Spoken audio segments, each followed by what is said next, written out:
Hello guys. Good morning. Good morning. A very good morning to you. And today we have already solved the ISI MStat 2020 PSB problems from 6 to 8, 6, 7, 8, 9, 10. Sorry, 6, 7, 8, 9. And we are left with 1 to 5 problems. So today we are here with Uttaran Chatterjee. He is a chief statistics coach at Cheenta Analytics department. And I am going to discuss with him, he and me will be discussing the solutions of ISI MStat 2020 PSB of 1 to 5. Okay. Understand, this is very important, that PSB ka solution includes very neat and clean handwriting, and not handwriting but also expression of thoughts. So what we will do is that we will focus on this really minutely. So we have written down the solutions and we will help you understand what are the steps, and what are these things that will help you like make the solutions a bit better than others, unique than others. Okay, so let's get started. So Uttaran, are you ready? Hi Uttaran. Hi. I cannot hear your voice. Can you? Hello. Yeah. Hello. Can you hear me? Yeah, I can hear you a bit slow. Okay, but it's Okay. fine. You Hello. can. Yeah. Yeah. Hi. Yeah. So, Uttaran, let's talk about the first problem. Uh, so the first problem asks you about the following. That just give me a minute. Okay, the first one asks you about the. It's a given a function is given. Okay, and the fx is equal to, it's a quadratic equation, right? So now what the problem is trying to ask is that L1 L2 are tangents to its graph at that x is equal to 0 and 2. So we have to find the area enclosed by this graph between this line L1 and L2 as we have shown in the picture. So first step, Uttaran, what do you think, like what would you have done when you are given this problem? I would have tried to first draw the picture because this problem is very this kind of very easy problem because as we can just draw the graph and everything will be clear. So it's always, I think, visual uh, representation always helps in simplifying a problem. So first of all, obviously, like you did, we it's always good to find the curve that Perfect. is x minus 1 whole square plus 1. Now this is a very well known curve. We know the axis shifts by 1 unit on the x axis and Yes. the y axis. So we can draw the curve So and we then first check, yeah, as we know that first you can check actually that whether the determinant is, sorry, it's called determinant or discriminant. Sorry, discriminant is less than 0, so it will touch the graph or not, x-axis or not, will it have roots or not. So what we will do is that we will actually understand the, as Uttaran has told, that we will try to draw the graph, and as you can understand, it's a well-known graph, x minus 1 whole square plus 1, as Uttaran has told, and he's asking you that it's like we first draw x minus 1 whole square, and then we shift it upwards plus 1. Okay, so now, so yeah, that's the first step. You must draw the graph, and you can understand one important stuff is that it's symmetric around 1. So how will you explain about the drawing of the tangents? it's again quite easy because it's been set the points where the tangents L1 and L2 are. So you can just find the derivative of f at 0 and derivative of f at 2, and that will give you the slope of the tangent, slope of L1, and that will give you the slope of L2, I think. So Okay, so now yeah, you know the slope. yeah, Yeah, so you know the slope of L1 and L2, and you know that L1 passes through the point 0 comma something, 0 comma 2, I guess, and L2 passes through the point, I think, 2 and comma you know that L1 passes 2 to the is point. 4 minus 4 minus Yeah, L1 passes to the points. yeah, again 2, I think. L1 passes to the point 0 comma 2, I think, this point, and Yeah, 2 passes from 2 comma 2. So now we know on 1 point and the slope, we can find the equation of L1 and L2, and then again we can add that to the picture and then perfect. see. Hey, okay, maintain this voice. It's a bit loud now. Yeah, maintain this closer to the mic. Okay, Uttaran. Yeah, yeah, yeah. Yeah, so you're right that so we first take y is equal to mx plus c, and then we find out the slope by f dash of x naught, where it's found out. For example, here it's asked at x is equal to 0 and x equal to 2, and we also know that the line processed through the given equations, that is 0 comma 1, that is 0 comma 2 here, and 2 comma 2 as Sutran has told, and then from this important ideas, we can find out that uh, like the equation of the line. So we have understood, like we have got the equation of the line is actually 2 minus 2x over here, and it passes through 1 comma 0. So one important idea that I will go to Uttaran next is that it passes to 1 comma 0, but understand that the whole graph is symmetric around x is equal to 1. So similarly, the blue line, that is the L2 line, will pass through 1 comma 0 actually, and same like just like it's a reflection. Okay, Yeah. since the whole graph is symmetric. So we can now use this idea. Okay, we have drawn the graph and now we are ready to do the solution. Okay, so let's check it out, check the solution out, like the idea. So Uttaran, can you just help your students over here once? Yeah. So the required area, the required area is nothing but you can just take two times this part. I would like to write the entire thing, that is the area under the curve, that is from 0 to 2, I guess, 0 to 2 fx dx, and minus 2 times the area of the triangle, area Yeah, of the triangle, two identical triangles, and you can just find fx dx minus 2 times half, and this is 1 base 1, and just is 2. The altitude of the triangles are 2, and obviously these are right angle triangle with height 1 and base the height 2 and base 1, so it's just half times 1 times 2, so 2 to this cancel, just 2, and we can just find this is integration fx over 0 to 2. It's a simple problem. perfect, perfect, super good. Yeah, so that this is lovely, and yeah, so you can also do it by symmetry. So what, how, like we actually done the same thing. So we can actually do it by symmetry, and actually we have done the same thing. In Okay, so case it's of like the same. symmetry, just you do Yeah, from just 0 to one 1 side. and Okay. multiply. Yeah. Yeah, just you have to find the yellow and then you have to take it twice. So it's very easy, guys. You find the area under the curve from 0 to 2 and you subtract the right angle triangle ka length, so you will get the area under the required area. Okay, it's a very easy example. You can solve the rest of the problems. We should not spoon feed you. Okay, we should give you the ideas and hints. That's why we grow together. Okay, so there is no, I don't see any food for thought problem, like as it's our trademark. And food for thought, it's a like normal area under the curve. So I think you can really, there is no food for thought, but food for thoughts are coming in the next problems. Okay, the first problem is done, and let's move ahead to the second problem. Okay, that is problem number 2. Okay, this is a really interesting problem, and while I was doing, I did some mistakes. So Uttaran helped me out. Is this that?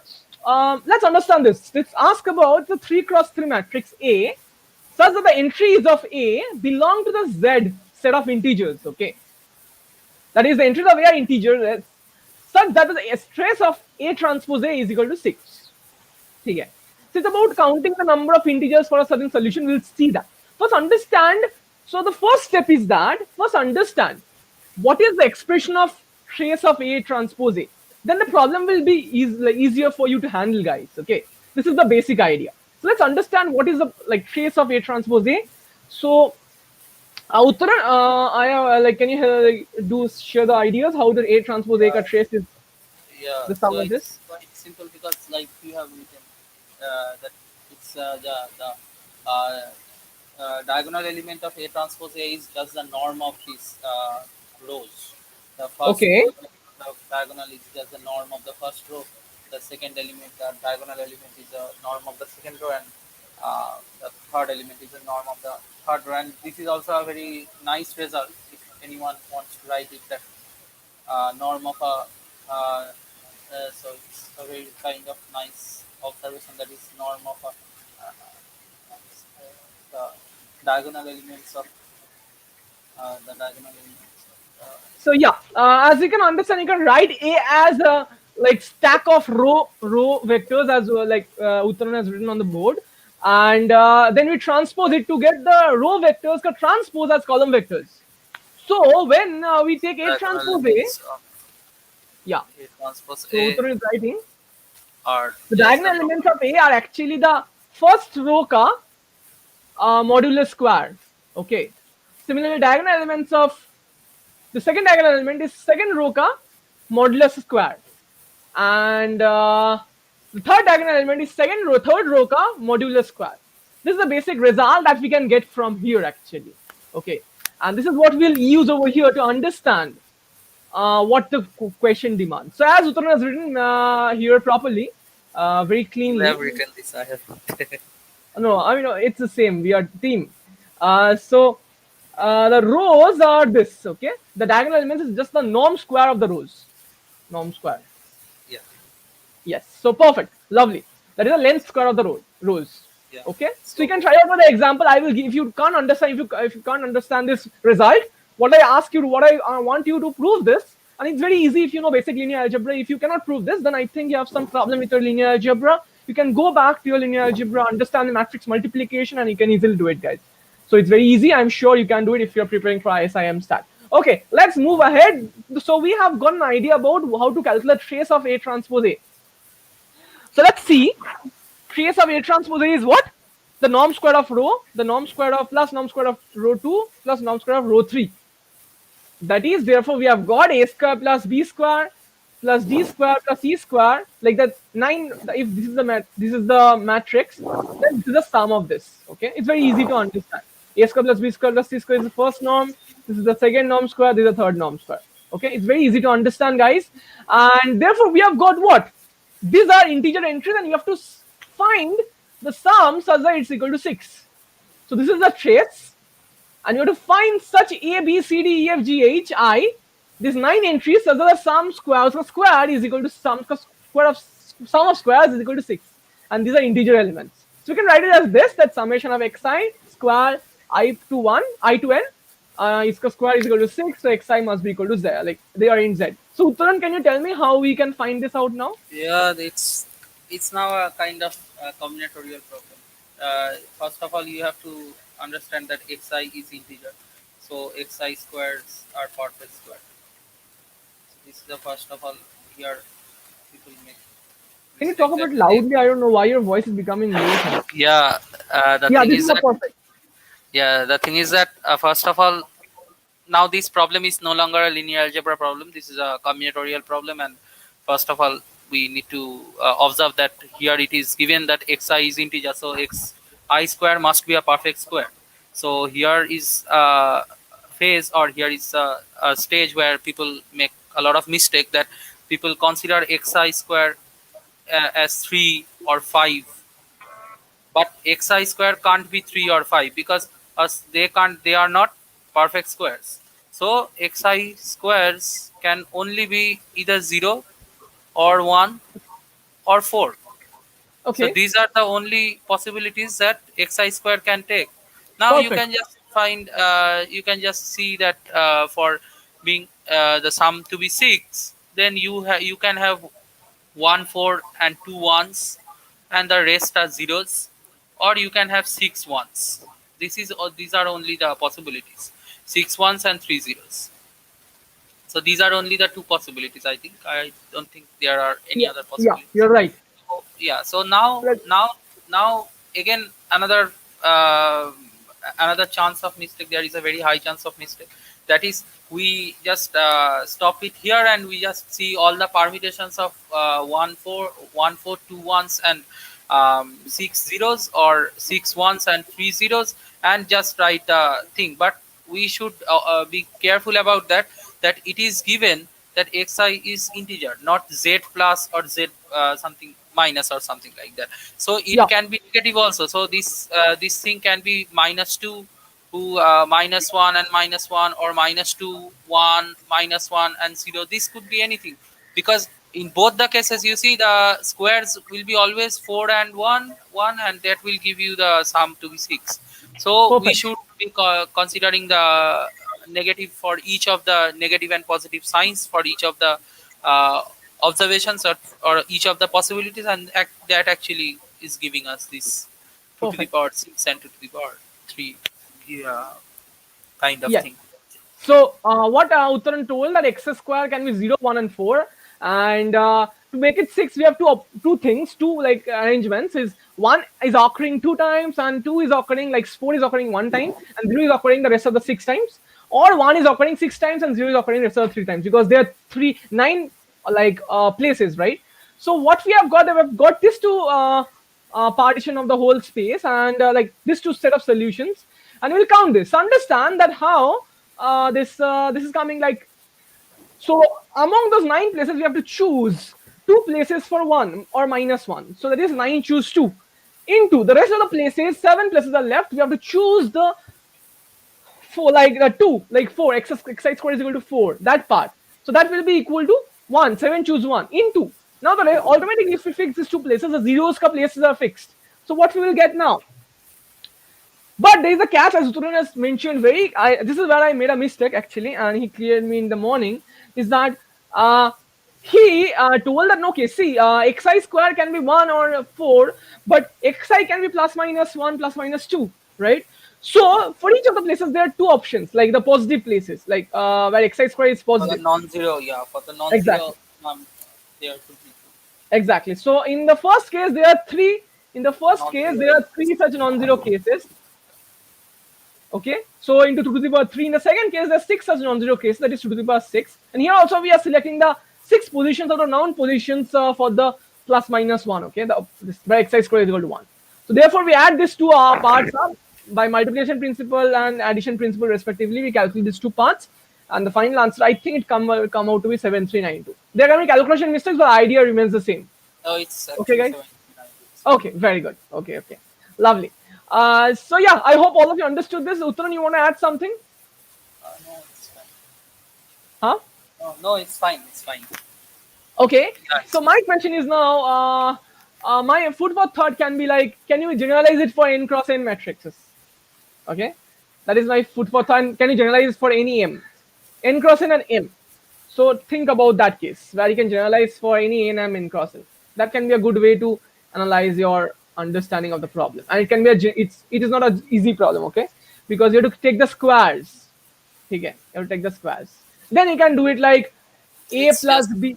uh, Yeah. it's Okay. Yeah, it's you it's can go ahead. just yeah, Bolo, Uttaran. it's just observing the number of perfect squares less than m, and Exactly. then, Yeah, and summing it up to n. Yeah, yeah, that is a very, very important thing. So yeah, it can be hard problem, but you can write a computer algorithm if you're trying like preparing for CMI data science or some other examination. You can write a computer algorithm to find all such solutions. That can be a good way out. Okay, this is a very good computer algorithm problem. Okay, you can solve the computer algorithm problem. Yes. So perfect. Now, what we will do now? What we will do? So let's understand this. So let's understand the next problem, guys. The third problem. So, Uttaran, anything to add in the previous problem? We can move on to third no, problem. no, What do you think? yeah, yeah, yeah, yeah, yeah, it's fine. Perfect. Perfect. Okay, okay. Let's move on to the third problem. And this is Uttaran will take ahead, like to take care of this problem himself. So, Uttaran, please, it's your time now. Okay, It's your board. this is kind of initially the people may think that this is kind of a very tricky problem or difficult problem, but this is the most easiest and the most computational based problem. Actually, yeah, after we you find the solution. So the thing is that it's been told that it's a sample that is it's an n independent and identical distributed positive random variables, and then we are making a subset S. And now remember, this word is very important here. That is, S is a fixed subset. Okay, that is, S is not taking numbers or not taking observations randomly. Okay, or as you choose. It is fixed. It is fixed by someone who has made this problem. So there are some kind of k elements, k distinct elements. That is k distinct observations in S. So first of all, the thing to observe is that we can represent the all over sum, that is sum over xi from 1 to n as the sum of those xi's which are in the set or subset S, and the sum over all those xi's which are not in the subset of x, and that actually gives you the one, because this thing within the expectation parenthesis is 1, because this the numerator and the denominator are the same thing, so they cancels out and they are just 1. So now first of all, now the thing is that first to observe that it is given that the observations are identically distributed. So now the due to the identical um, distributed factor, or the identical factor, all these expectation is same for all I. So you can just write it as expectation of sum over I equal to 1 to n xi by overall sum 1 to n xi. Now you, this is your summand. This is what you are summing over I to n, and since these are identically distributed, all the expectations are same. So it's just n times expectation of xi by sum over xi. Now this is for all I in this set. Now in this set this is up to n. Now this, and we have just trivially shown that this expectation is just 1, so it's just 1 by n. So this is the first of all, the first development in this problem. And the second development is just using the fact that there are k distinct elements in S. We can just write this as sum over of those i's that are in a S, the set S, and the expectation of sum over those xi by the this overall sum, that is this. And we have found this individual expectation to be 1 by n, and there are k of them, so it is just k by n. So that's the thing. It's quite simple. It's quite simple. Just a identical distribution, or the identical Yes. property just follows from Yes. the identicality of this identicality in the distribution of x1 x2 xn. So the next problem is kind of Yeah, I will very. add one thing here, Uttaran.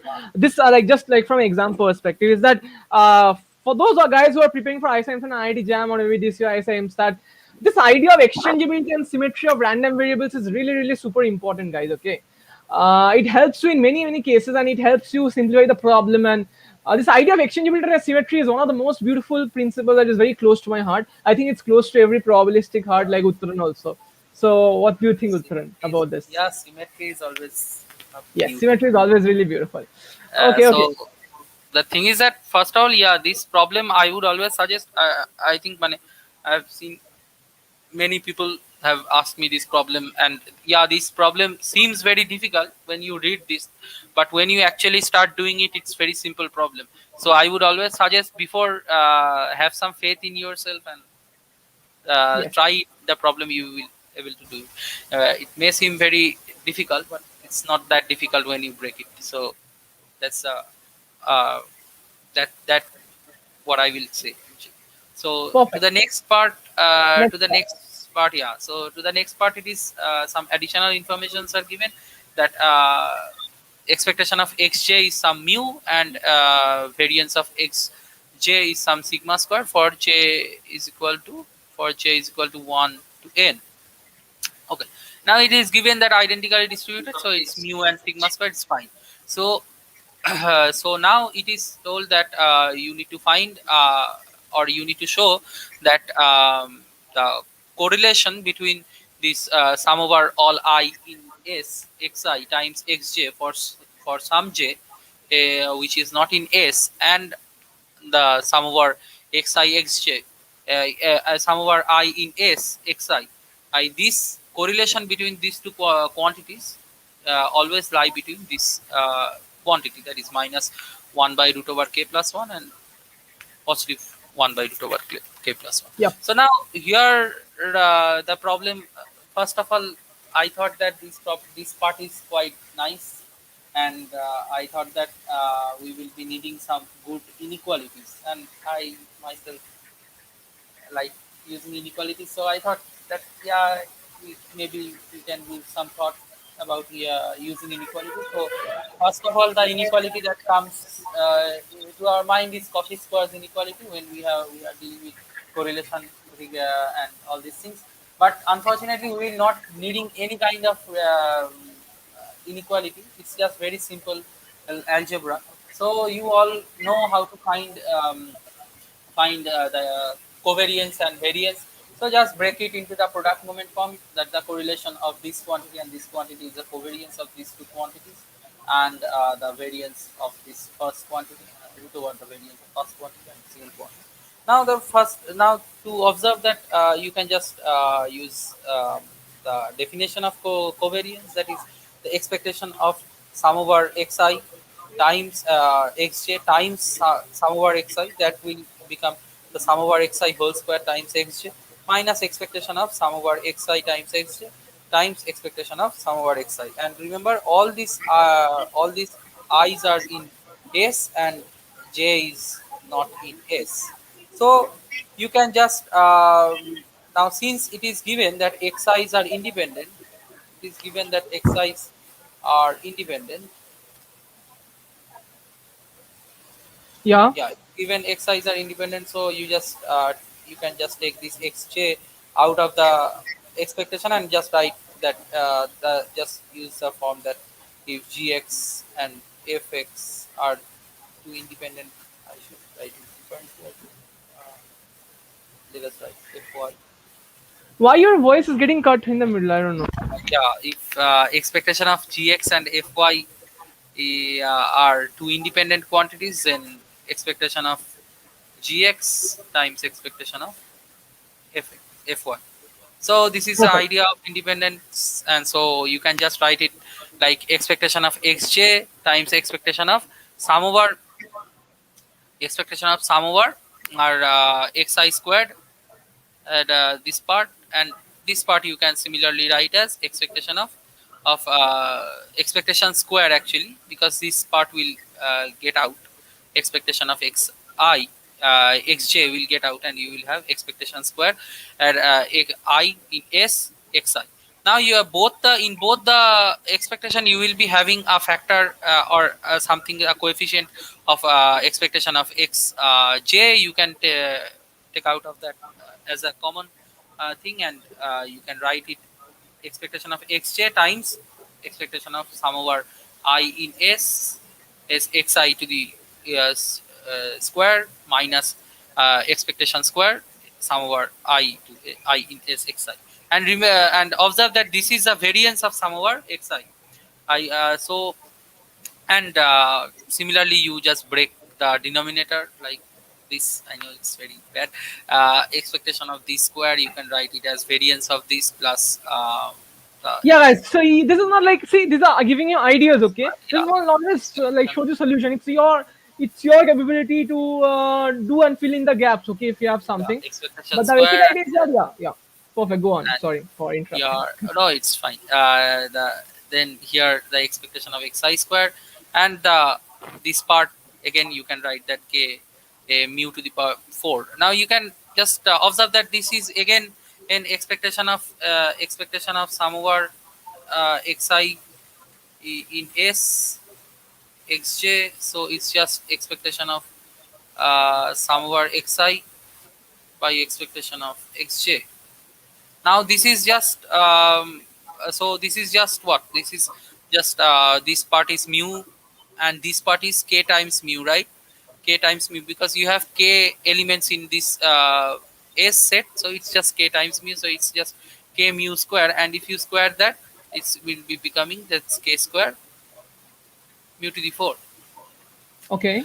So so this is very kind of simple. uh, this is kind of very simple thing to observe. And Simple if you just calculate, sit down and calculate yourself. This equations may sound together like it may look very nasty together, but I think you must fill in the it is gaps. Okay, nasty, but yeah, yeah. but you can Okay, just let's go to the next slide of this yeah, continuation. yeah. Um, so yeah, So we have calculated here the core. What we have calculated here, the covariance. so you You have, know what? yeah. So no correlation. We are taking the mod of Correlation. the correlation, and we will be showing that the mod of the correlation is less than 1/√k+1. That Okay. actually we are done if we show this. We are done if we Okay. can Okay. show Let's show this. this. Let's show this. So it's just the now observe that the variance we have the in the denominator we always have variance, and that is a positive quantity, so the mod will always work over the numerator, and again in the numerator you have expectation of xj and variance Excuse of me. sum over I in s xi, and again our variance is positive. The only mod which will be working with is over mu. So now the thing which is to observe is that you have this what you need to do is all in the denominator you can just write as variance of sum over xi plus expectation square of this. and then again expectation of xi square or xj square, right? Xj square is just mu square by sigma square, that is expectation of xi square is equal to variance of xi plus expectation of Okay, xi. yeah, perfect, perfect. So it's mu square by sigma square minus k square mu to the power 4 News and to the four. squared here. Yeah, so k square mu to the power 4, and here we have the variance of xi, that the variance of here we have just written the variance of xi. Now observe that variance of I in s xi is just k sigma square, because Yeah, xi xj's are covariance I of agree. xi xj's are 0. So we have just k times sigma square. So we can write that k mod of mu sigma square, mod of mu sigma square, and this is just root over k sigma square plus k square mu square. This is k square mu square, this is k sigma square, and mu square plus sigma square minus k square sigma to the 4 times k sigma square. Now we can just cancel out one k sigma square from the numerator and the denominator, and we can write the entire thing under the root k sigma square, k mu square. Now when we are taking mu square, the mod, it doesn't matter whether you consider the mod or not, it will be always be positive.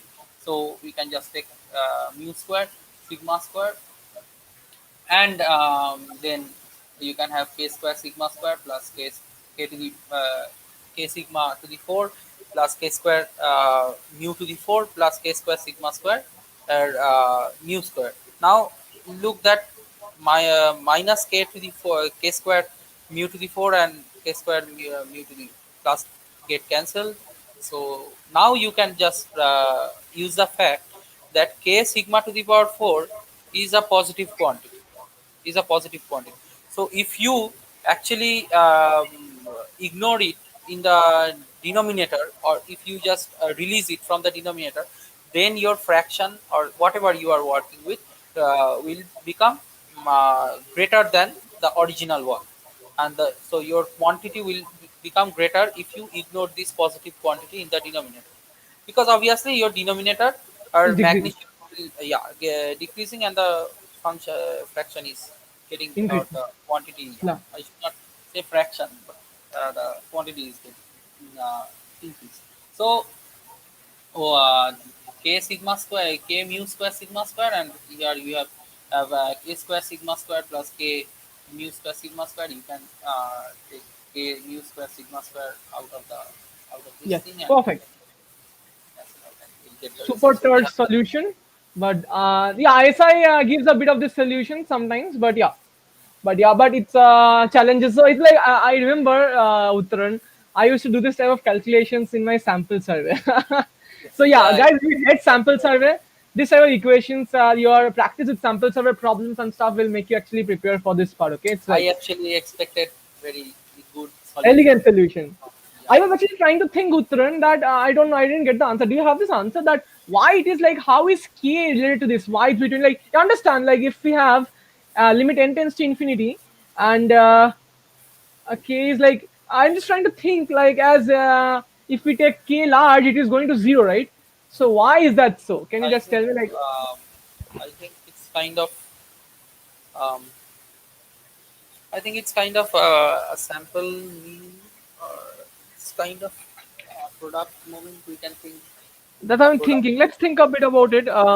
So when we take a large, let's say if we take the whole set to be infinity and also k to be infinity, limit k tends to infinity, n tends to infinity and k tends to infinity. What I think is that maybe I'm wrong. Maybe I don't know, but kind of it is kind of the thing which is very evident from here is that kind of when we are taking a covariance of a, or yeah, we are taking the covariance or the correlation between this sub sum times some observation, and then the entire sub sum. So then what we are doing is basically something like uh, we are trying to give this bound of the covariance with the variance of any k elements. I mean the k elements in the set S, and the other element, any other element from not S complement, and we are just taking the, we can just give it as a bound of this covariance, and that is what I think it is actually giving us. So that is why maybe. the correlation is something like 1 by k root over k plus 1, because if you take the variance of k plus 1, I mean, if you take the variance of if you take a subsample from this one, that is, let's say, if I take a subsample xi2 and xik from this sample, and if I just observe, and let us say this sample mean is xk, so if I observe the variance of okay, let's we have this subsample from S, and we are taking another xj randomly from S complement. So Okay. we can just write it as the variance of I in S xi. Can you tell it intuitively? That's what I'm asking. Yeah, it's kind of this actually. Sigma square, if you take just k plus 1. I think kind of this may have some Okay, significance. okay, I see. Variance of I, summation of xi. yeah. This is If like you're we are telling that. taking a yeah, we are taking a fixed subset of the sample, and then we are taking an extra additional observation from the um, complement of the subset randomly, and if we just observe the variance, then we can kind of We're actually uh, not observing the variance, we're observing the mean of that.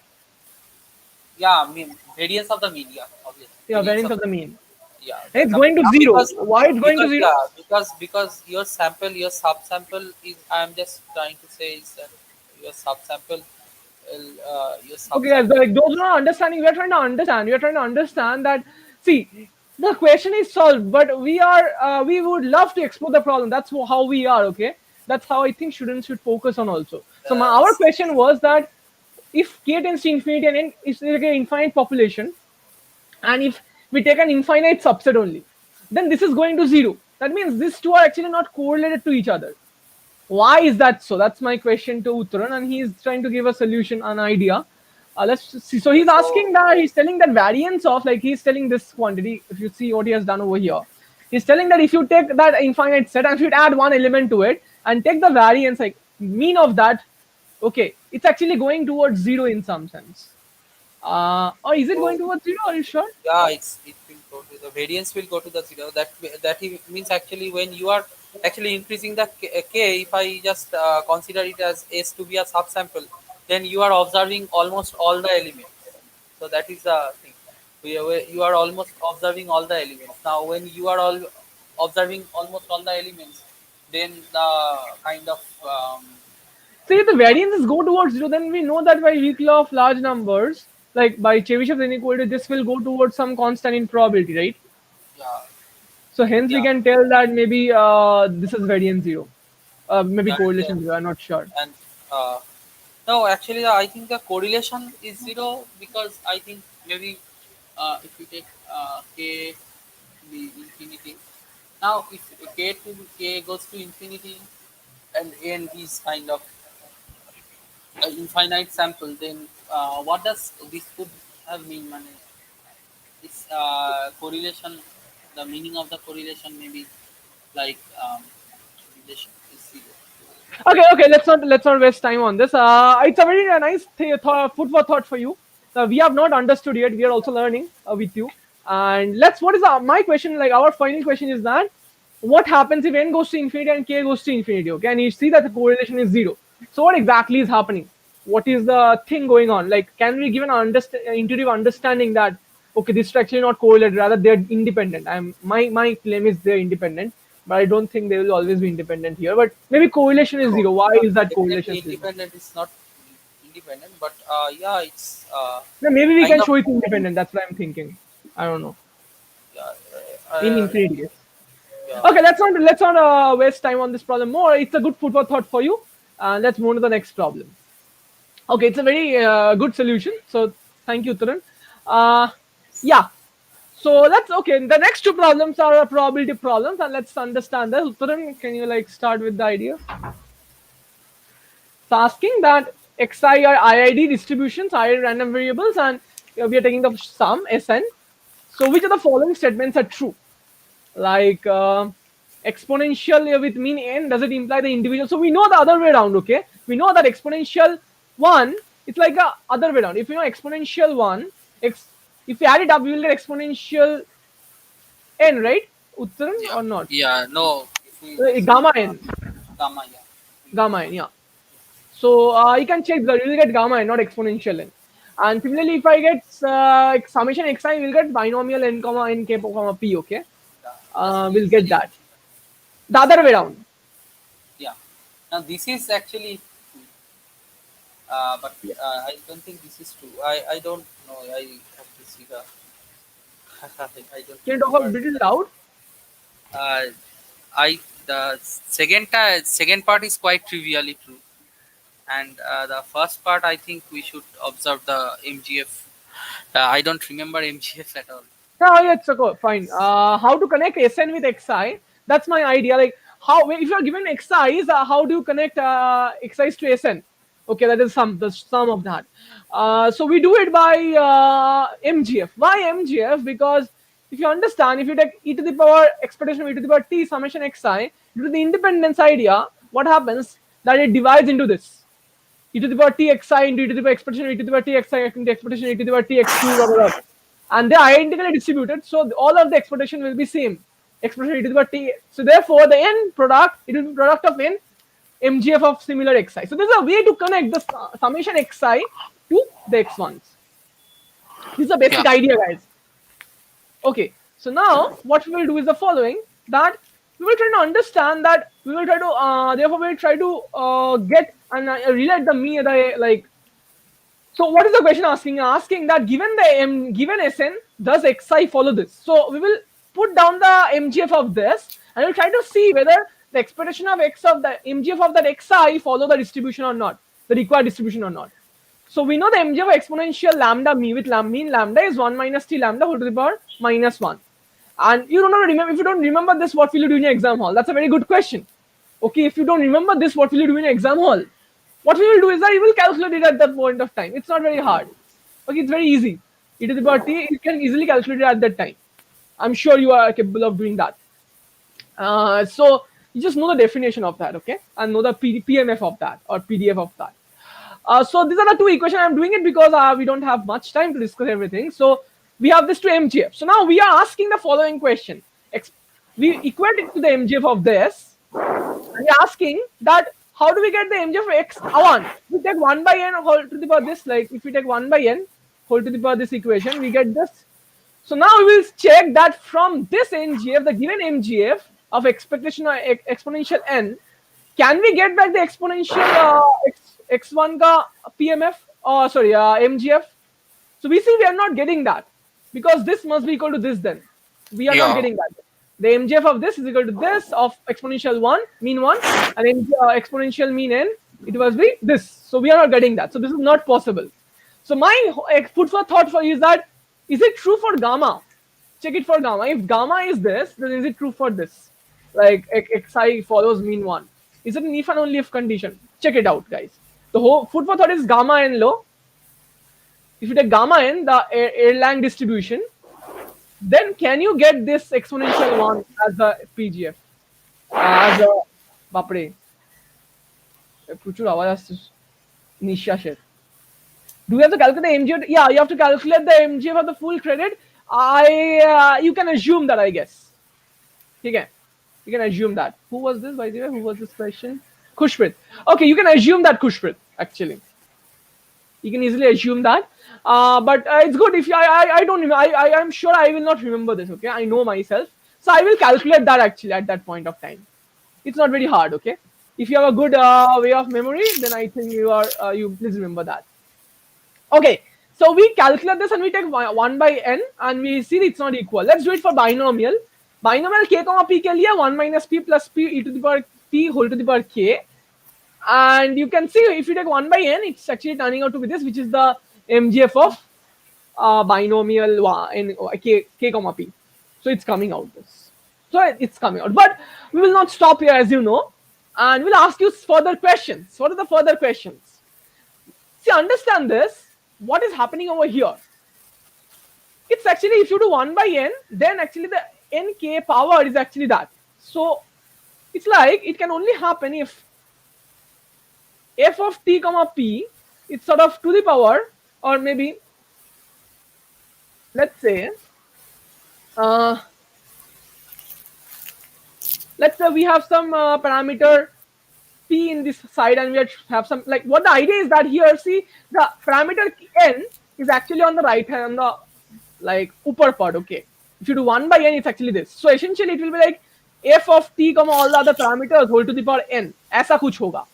Okay, then only you will get back the entire, if you do 1 by n, you will get that the entire Purnawala distribution, that is You'll x1. get this. Yeah. So my question is that when it will happen? Does it happen for exponential family of distribution? That's my question to you. Okay, like, see, it's not happening here because it's not exponential n. It should be gamma n. I guess that if it's gamma n, it will also happen that way. I believe that. Okay, so I think you can, like, do this simple question that what will happen, like, which family of distributions you can do this. Is it possible for exponential family? You can check it out.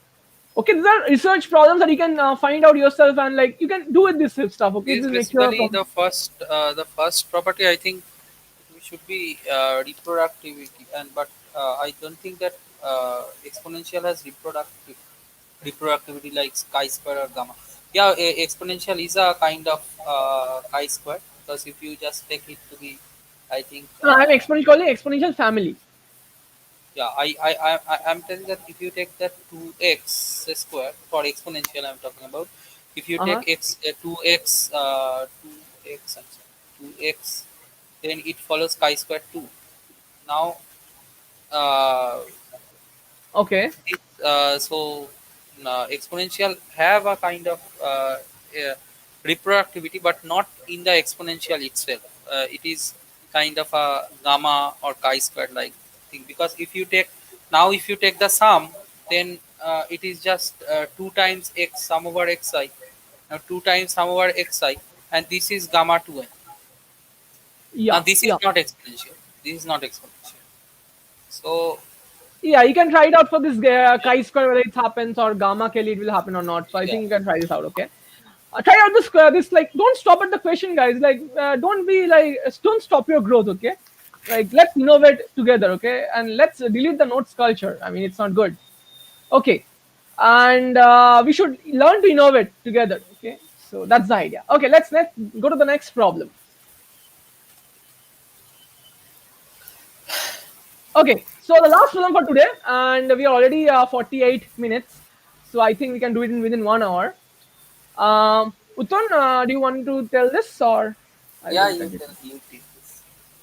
Okay, so tell me if you like, do interrupt if I'm wrong somewhere in the middle.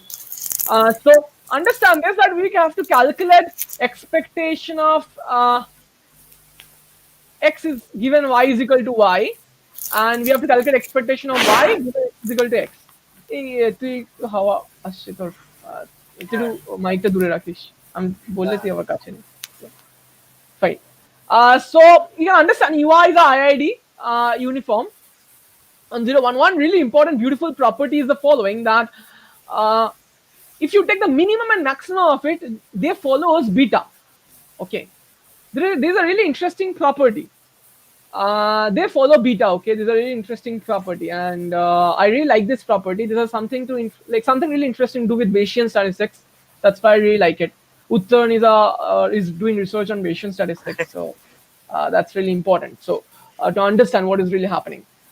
So these are both our favorite stuff. So understand, you can prove it in your home, like, that if xi is if ui is a IID like uniform, and x and y are the order statistics, they are following beta. Okay, you can prove that any order statistic, and in this case x will follow, you can understand that in this case x will follow beta n comma 1, and other case it will follow beta 1 comma n, the symmetry, like opposite of each other, like the parameters are getting exchanged.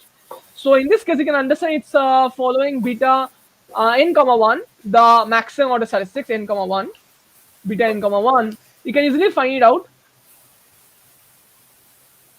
and here it will follow 1 comma beta. How will you prove it? You just use the maximum order statistical result. Okay, there's a section in joint random variables in our probability tree, that how to find order statistical density. Okay, you just use that. That is very important, you must learn this. sometimes if you Yeah. forget the distribution of x order 1 or x order n, a good way to find it, use the CDF method. that is this, Yes. just use this. So if x order 1 is greater than some number, I mean this is obviously the 1 minus CDF. So if this is greater than some number, then all the observations will greater than some number. So xi is greater than x whole to the n. Now you can just find this to be, I think, x, I think this will be uh, 1 minus x to the n. Now you can just differentiate it, Differentiate and it. you will see that it is just 1 minus x to the n minus 1. And similarly you can find the x order n also. So if Maximum. you forget, yeah, if you forget, actually, what I mean is that you don't need to remember Yeah, don't all. remember this, okay? I have just written it because, but if you remember the The beta 1 more idea, yeah. more you will be memorizing things, there is a more chance of doing mistakes, because Yes, yes. so that is That's why I told, like, you must not memorize it. You can do it by the beautiful way Uttaran has told here. Okay, it's a really interesting way. Perfect, perfect. Thank you, Uttaran, for putting this in. Um, okay, so we have got these two equations now, the f and this. Why we did this? Because we need to find out this. If we do conditional probability, PDF, like you will say that probability of, like, first we need to find the PDF of x is equal x given y is equal to y, and y given x equal to x. You can understand from here. Let's do x given y is equal to y. We need the joint PDF and the individual PDF. So that's why we are doing the joint PDF now, and the individual PDF. We have calculated the individual PDF by the idea Uttaran has told. Let's now calculate joint PDF. Okay, and this here will test you also the way of calculating. I have not memorized it. You will not memorize it. So what you will do is that you will understand how to do this. Okay, you will understand how to actually calculate. This is really, really, really super important. Okay, this is a really important idea. How to actually calculate this. So let's understand how to calculate this. So we joined, that is here the minimum is equal to x and maximum is equal to y. We know that minimum is equal to x and maximum is equal to y. That means out of this x size, one will be minimum and one will be maximum, right? That is, it will take the value x and it will take the value y. The realizations, I mean. So understand that therefore we have to select the maximum and we have to select the minimum.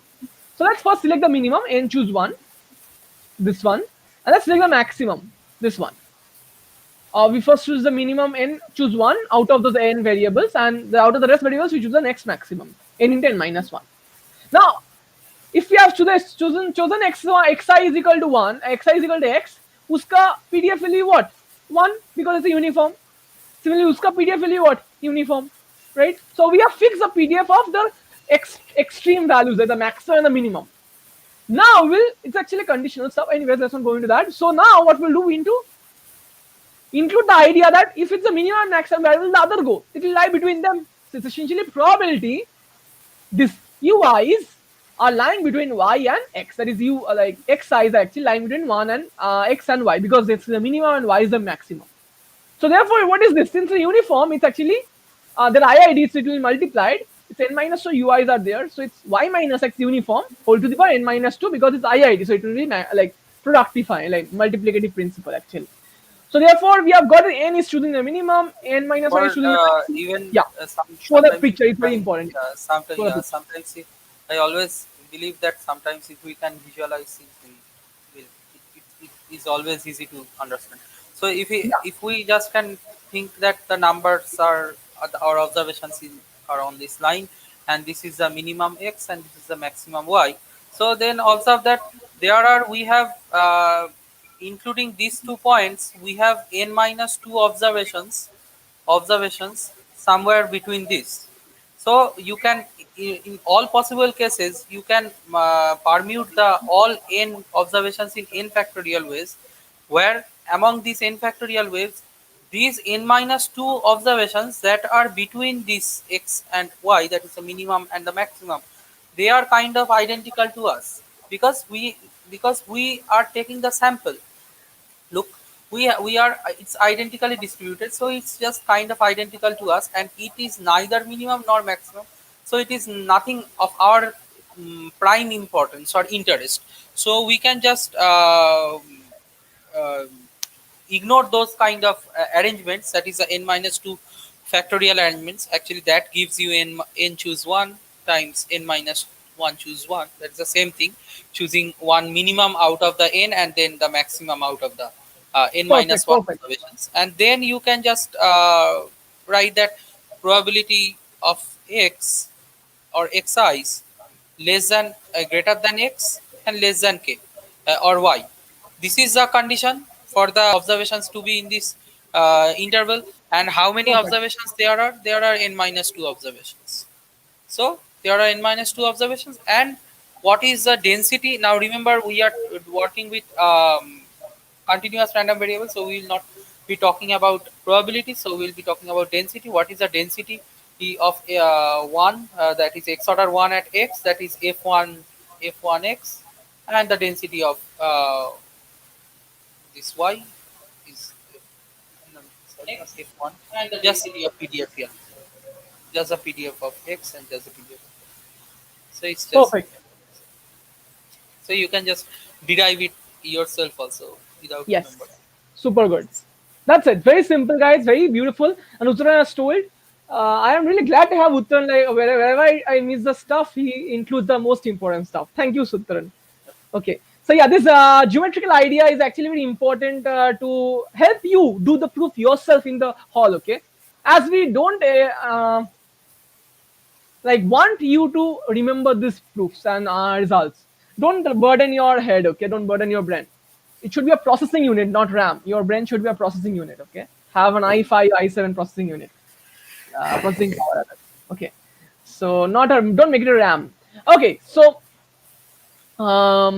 perfect. So let's move ahead to the next one. Okay. So Uttara has told everything. So we have found a joint distribution, joint density. Sorry, and we have found out to be this one. And let's see that f of x is equal to x given y is equal to y, what it turns out to be. It turns out to be this. Okay, you just calculate it. By the calculation, it's turned out to be this over here. Now, one important thing to calculate the expectation, even I made a mistake over here, Uttaran just corrected me, is that understand that y is the maximum. Okay, Uttaran, you since have corrected me, you tell the students what is the idea. Oh. What is the main idea over here? Okay, this one is kind of the thing is, it's not a mistake. It's just everyone makes like that. It's like when you are given the information about the maximum, or when you are given the information about the minimum, then you are given a bit of information. So when you are calculating in the expectation or the average value of the maximum, given the information, that is you know the minimum, what is the minimum, then you don't need to consider that at the maximum will vary from 0 to 1. You don't need to consider this. It's just simple use of conditioning, that it is from x to 1, because it is given that the minimum is x, so you don't need to consider the possibilities less than x. So the minimum must be greater than the maximum must be greater than the minimum. So the maximum can vary from x to 1, and it is obvious that this should be a function of x. This should be a function of x, because we are taking the conditional distribution of y given x. And similarly here also, when you are given the maximum, the minimum can't exceed the maximum. So if the maximum is given to be x, then your minimum is always within 0 to x. And again, and this is quite rightly the function of y or x in this case. Is also a kind of function of x. If it is not confusing, because we have written x, let us write this to be small y. So this is y. So it's kind of very simple, and you just can do this integral yourself. I think you just can take this to be, I think, take the x out of this thing, and you can transform it to a beta integral, and then you can, it's quite simple. I would suggest that you try it yourself, this integration, but it's quite simple. Perfect. Yeah, you can understand it's like a beta integral actually. Yeah. I didn't understand it actually when Uttaran told me. I understood it. I'm very bad with integrations. I use integral calculator online to calculate integrations. Believe me, guys, I have done terribly. I don't But yeah, don't take like my bad stuff. Um, So yeah, I hope we have discussed everything entirely. It's a very beautiful problem. I really like this problem. Um, to tell something like conditionality of random variables and exchangeability and symmetry of random variables are two important stuff that you should be focusing on, and joint distribution is something important. And if you see in a problem in ISI MStat, it's becoming, the solution is becoming large and large. Um, as Uttaran took the initially when he was doing, he took this problem to for 3 pages. Okay, then you understood that maybe this is not the way. Okay, ISI doesn't give so much big problems, so you can actually do it within 2 pages. Like, and it's not 2 pages, in 1 page of your copy. You can really do it easily. Okay, so if you're thinking and doing a problem in a very big manner, then I think I personally think it's my personal suggestion or experience is that you're doing in the wrong way. Maybe there exists a easier solution. It also happened to me when I was preparing for BStat. So it's like from a 5 year experience, I think it's like ISI gives problem in much more elegant manner. Okay, so it's better to like focus on the elegancy and understanding in the problem, and rather than like marking up stuff. Okay, so all the best, guys. And I believe you guys have true potential to show the world that what you're made of, guys. And all the best. And I will see you in the next video with again Uttaran or someone else who are free to discuss about and make my mistakes, like correct my mistakes, and give you a total beautiful solution. Okay, and understanding of the entire stuff. So bye bye, guys. Thank you for your time, guys, and I hope it helped you understanding the problems better. So we took about 1 hour to solve these problems. So 20 minutes. No, 5 problems. So kitna hua Uttaran? 60 by 5. 12 minutes. 12 minutes per problem. So all the best, guys, and I will see you in the next video. Bye bye. Stay tuned and say this. Bye. By the way, if you have not subscribed, do subscribe to our channel and share it with your friends.